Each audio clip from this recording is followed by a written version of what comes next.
Do you remember when we used to make fun of Paula White a lot because she was the spiritual advisor to Donald Trump? And that was really good fun. I had a lot of just easy videos looking at Paula White talk about how heaven was constructed because apparently God told her, and it was genuinely some funny shit. Unfortunately, we live in an era that is far removed from that point, where it's less something to make fun of, but now more something to be kind of scared of. But it's not her specifically that I want to talk about today. There's actually another guy that we need to talk about, and this is Calvin Robinson, who's, well, a bit of an anti-Semite. Well, without further ado, let's go ahead and listen to the amazing things that Calvin Robinson has to say. And let's see if I can hear him, actually. Many of you won't know this, but Pastor Paula White was one of the first friends I made when I came over here. And I'm going to talk about why I came over here. But when I first got into this country, a mutual friend of ours connected us and said, you are fighting the battle for Christ. The girl who is literally an insane moron who uses religion for every argument ever. That was the person fighting the same battle as you. Okay. Is fighting the battle for Christ. You two need to connect. And we had a lengthy phone conversation, and I heard much of Paula's story, which I don't know if you've shared all of that, but you definitely should record it at some point. And I thought, this is my sister, right? This is someone who's fighting the good fight. And I'm saying this because I assume that by inviting me here today, not only am I not from around here, but I'm also from a different tradition, as you can tell by my clothing. But I'm assuming that Pastor Paula White would have taken some flack for inviting me here today. So I just wanted to take a moment to say I appreciate you and I see you. Okay, so he seems perfectly fine, perfectly reasonable. Nothing weird and yikesy there other than the people that he's with. So let's see what the actual problem might be. What's really going on with this dude? What's the issue? I get attacked on this from both sides because I mentioned the problem of Islam and people are like, yeah, but it's the Jews who opened the door. I'm like, yeah, I mentioned the problem of Judaism. They're like, yeah, but the Mohammedans are raping your daughters. Like, these are both issues. They both need addressing. Islam has taken over. Yes, it's the broom of the Jews and they have opened the gates and it's the reason we have barbarians everywhere. But the barbarians need dealing with. Yeah. So the barbarians, the people who have a different religion than you. Now, mind you, there are aspects of Islam that I am not very fond of. And you know what? There are aspects of Christianity I'm not very fond of. If there's one thing that I can give Christopher Hitchens, it is that he had a fairly good opinion when it came to the progressivism of Christianity versus the progressivism of Islam. One of the main reasons that Islam is less progressive of a religion has nothing to do with the actual text, but has to do with its position in the world. Over here in the Western world, we have progressive movements that have dragged Christianity kicking and screaming into the 21st century, where a lot of the ideas that it would like to enforce are not really looked on upon with fondness, whereas Islam, on the other hand, has yet to be fully dragged kicking and screaming into that. But most of that has to do with geography. There's a different set of traditions and a different set of beliefs in other geographical areas of the world. And I think that over time, that will change because the world is so connected now. Everything's connected via the internet. All ideas can be shared at instant speed across different people now. So I believe that that problem will actually slowly start to wane with time, so long as religions are exposed more and more on the internet, because people are going to see that there are other cultures and other ideas that are just as valid, if not more so, when we're talking about things like women's rights, for instance. So there's that. Fuck the USA says some Sufi circles are pro-USA. Right, and like how there are Methodist Christians who are generally pretty chill, there are variants of Muslims who are pretty chill as well. But I'm less familiar with them because they're not invading my country the way that the Britons seem to claim has been happening for years. Also, I find it strange that the Islam invasion of Britain has been such a major talking point for right-wing activists for so long that it's one of the things that atheist YouTube actually grabbed onto back in 2016, and yet it doesn't seem to be taking the nation down the way that they've been arguing it's been doing. So, okay. All right. My other question would be, my guy, how do you think people should solve the problem of the Jews in society? Because when you say, oh, I get attacked on both sides about this when I don't like the Muslims and I don't like the Jews, they're both problems that need to be dealt with. Okay, how do you solve the problem for the Jews? What solution do you suggest for the Jews? What, could we say that there's some final solutions that you might be advocating for? I'm not 100% certain, but like whenever somebody says that Judaism is a problem, my question is where and how and why and what ways would you want it to be solved? Like you can say Christianity is a problem. Well, how would you want it to be solved? Largely by making sure that the Christians are progressive and they care more about the good teachings of Jesus than the more bigoted teachings of, say, like Paul. That might be a perfectly reasonable thing to say. But without any context, how would you solve the Jewish problem, my guy? Yes. And we're not dealing with them. They are literally raping our daughters.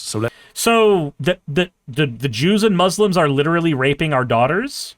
That's weird, because when I hear this, maybe it's just the fact that I've been dealing with these types for so long that I hear the Great Replacement shit just in the background.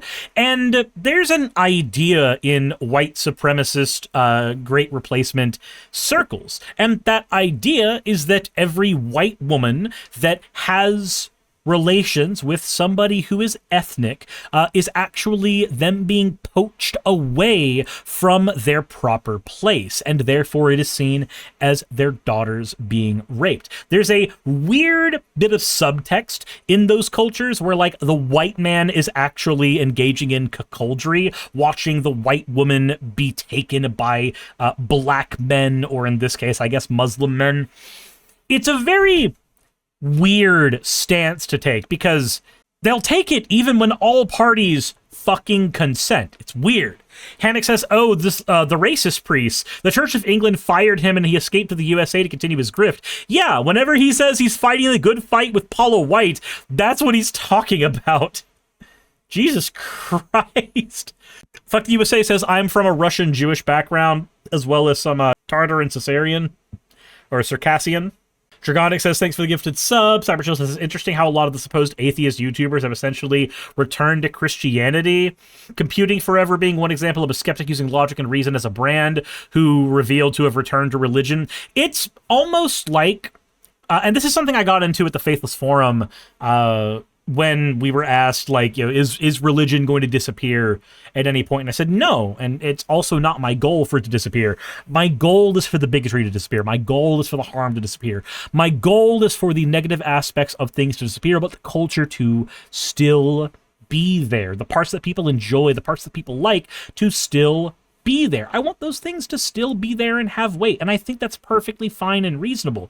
If somebody uses the teachings of Jesus to say that that's why they want to be a better person, I don't care. I think that's entirely fine. My issue is when somebody says, oh, no, actually, you know when Paul said in Romans how if you are gay, it's going to be harder for you to thread a needle with a camel for you to get into heaven, and so therefore all gay people are going to burn in hell? Like, that's the kind of shit that I'm not on board with, and I'd rather start just siphoning out of those ideologies. Let's get them out, and let's close the doors, and let's kick out the people who are opening the doors too. Yes. So let's kick out the Jews, let's kick out the Muslims, and leave only the Christians left. We have a word for that. It's Christofascism?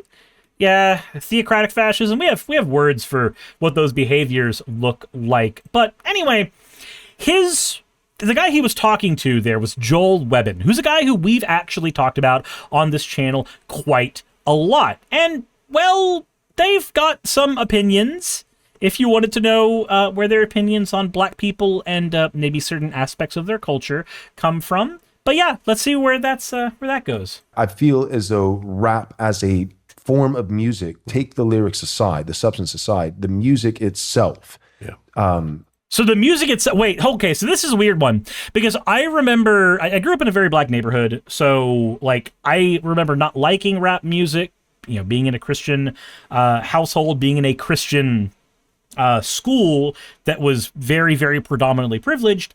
My opinion on rap music was birthed from that ages ago. And I remember, like, my justification for friends of mine who really liked it was like, oh, they like the beat, they like the music, but they don't like the lyrics per se. Ignoring the fact that you have just as much weirdness in country music if you just listen to the words a little bit. But anyway, let's see what's going on here. Maybe not inherently evil. I don't know if I would. Well, it's degenerate. Quite as far by design. But wait, so rap music that is done to a beat is degenerate by design. So I gotta ask a couple questions there. One, what the fuck does degenerate mean in this context? Does it carry any weight whatsoever? And yeah, when you say degenerate by design, it's like the design of rap music simply existing suddenly means that, like, society is being degraded. That's what it seems to me. This is very much old man yells at cloud, the rap music is killing the children shit, which we saw so much in the 90s. It's weird to see people still having that opinion today. But the music itself it's to say that, like, here's Mozart or Handel's Messiah, right, and here's rap. But so there's different kinds of music, and therefore one's degenerate. That doesn't make any fucking sense to me. But the lyrics are Christian now. I changed the lyrics. It's not about the lyrics, it's about the music itself. So the Mozart's music was shaped around the mass. It was shaped around the Christian theology and the worship of God. Rap music was centered around rebellion against society, and it was I'm sorry, but would you not consider Christianity as a religion, a rebellion against society? Like, the entire religion argues that you need to be different from the world at large, and that is society, by the way. Wouldn't that, by definition, make the rap music just as, if not more, Christian than Mozart's music? Sexuality, violence, but it's deeper than just the words or the beats, it's the frequencies. Amen. In 1939, there he is. The Rothschilds and the Rockefellers came together. Oh, we're in the... I see what we're doing here. So, whenever you see somebody start going into, like, the Rothschilds and the Rockefellers, there's two things that are going to happen. This is old school Alex Jones shit. This is how the globalists got turned into the Jews. This is how that bit of conspiracy started happening. Whenever you see somebody say globalist, understand that they're meaning the Jews. And the reason that it turns out that way is because instead of focusing on a system that births people who are billionaires, people who have money, instead of focusing on that system, they focus instead on a couple of individuals within that system. And instead of, say, Elon Musk or other people who have influence right now, Peter Thiel, instead of those people being talked about, it's always these older Jewish families that are talked about. The question as to why is fairly easy to answer, but it begins and ends with anti-Semitism. Saria says, oof, wait, it's being late as fuck. I need to head to bed. Good night, Suris. See ya. Sleep well. The Stos, I'm just gonna say Theist, says, if you play it backwards, it's a demon, guys. Yeah, Stairway to Heaven is actually demonic, guys. Got some scientists and some musicians together and said, let's shift the frequency of A from, was it 440 hertz to 453 hertz? So look it up. And essentially, they want the masses to be enraged, to be ready for war. They don't want the masses to be peaceful and seeking God. That's so good. So the frequency of music was changed so that people would be enraged against God. That is some next level stupid conspiracy thinking. Not just the fact that you think that somebody did that, because I fully believe that some insane person tried to do that. Remember, Kellogg's cereal was made solely to stop people from having marital sex. I don't deny that somebody somewhere thought that that was the case, but the fact that you then believe that is absolutely laughable. It is silly as shit. It is the largest, one of the easiest examples of not just old man yells at cloud, but guy needs to make up an enemy. So they will do everything in their power to create that enemy, even if that enemy doesn't really present itself. Somebody says masturbation, it was to stop masturbation. Okay, fair. To stop masturbation, they hate both of them. Hair on the palms or pregnancy that you didn't expect. Velpepper says, wow, suddenly the 12-tone equal temperament is meant to bring about chaos, not uniformity, predictability in tuning across registers at the expense of harmonic tuning. Vess says, you're joking, right? No. Let's see here. Here you go. They're not kidding. Cornflakes, Kellogg's cornflakes, were made as part of a fucking anti-masturbation crusade. Because the idea was that if people were eating less interesting food, then they would be less promiscuous. They would be less inclined for their minds to wander into the evils of sex. It's so stupid. It is so stupid that there are people who legitimately believed this shit. It is insane, but they did.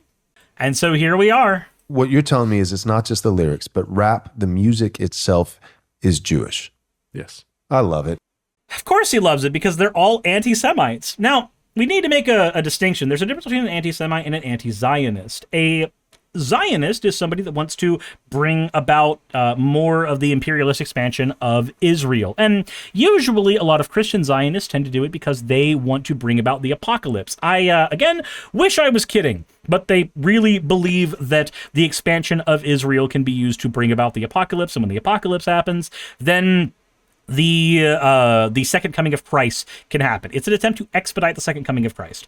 Then you get anti-Semites. Little bit different. So an anti-Semite is somebody who largely hates Jewish people and thinks that Jewish influence in things is the scum of the earth. Also, Velpepper, think about the follow.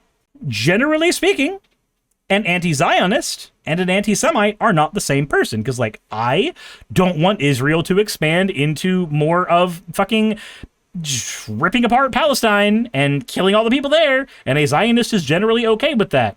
But I'm not anti-Semitic. I don't want anything bad to happen to Jewish people. I want them to still have a place they can live and be safe. I think that that's perfectly fucking reasonable. Said the Stego, there we go. You can call me Stego if you like. I appreciate it. Just this fucking Greg Locke. Yeah, Greg Locke's an example of that. It's your weird Seven Mountain mandate shit. These people are not stable. These people are not okay. They think that Jewish influence in everything is like destroying the world. They think that fucking frequencies. Stop autoplaying. Stop autoplaying. Again, the person who made autoplay deserved to be garroted. I'm sorry. Every person involved in the engineering of autoplay, none of you deserve rights. Fucking hell. It's weird looking at the comments on this, seeing people say, I refuse to believe this is a real clip. This cannot be real, but no, it is. It is. Because you get people right under it saying, obviously, the Jews are taking over the world with frequencies in music. Thank you for spreading the word. Let's ignore the racial tensions between some rappers and Jewish people. Let's ignore that happened as well. That must have all been engineered by the Jews, too. Fucking, that must have happened. Jay-Z's lyrics about how blacks need to rise up and raise wealth the way that Jews did, and the weird underpinnings of that. All engineered by the Jews, actually. All of that, engineered by the Jews, 110%. I don't get it. I don't understand these people. I feel like I can't take any one of them seriously, and yet these are people with a unfathomable amount of influence in politics today. Hey, you made it to the end. I want to give an extra thanks to the patrons who allow me to do this full time. I want to thank Aaron Rail, Astral, Britzkrieg, Jemshin, Poundini, Red Joker, Victoria, Jonas, Craig, Tarika, Fireshard, Smiling GM, John, Dren Hadamada, Creeper, Sagitta, you know I'm not saying that last part, Sylvie Snow, Valis of Seraph, Ottoman Angel, Rooster Rachel, and Fire Panda, who are all my $20 and up patrons.